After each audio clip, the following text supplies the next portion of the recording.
ആറ്റൽ നബിയോടെ മകള് ഫാത്തിമ്മ അലി ഹൈദറിൽ പ്രിയർ വിടർ ഫാത്തിമ്മ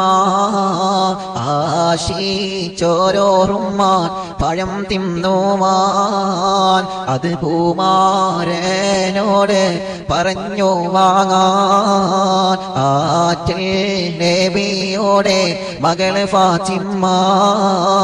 അലി ഹൈദറിൽ പ്രിയ വിടർ ഫാത്തിമ്മ ആശിച്ചോരോറുമ്മാൻ പഴം തിന്നുവാൻ അത് പൂമാരനോട് പറഞ്ഞു വാങ്ങാൻ ആറ്റി പോറ്റി വീടർ പറഞ്ഞോരാശ അത് സാധിപ്പിക്കുവാൻ ഇല്ലല്ലോ കാശ ആറ്റി പോറ്റി വീടർ പറഞ്ഞോരാശ ആറ്റൽ നബിയോടെ മകള് ഫാത്തിമ്മ അലി ഹൈദറിൽ പ്രിയർ വിടർ ഫാത്തിമ്മ ആശിച്ചോരോറുമ്മാൻ പഴം തിന്നുവാൻ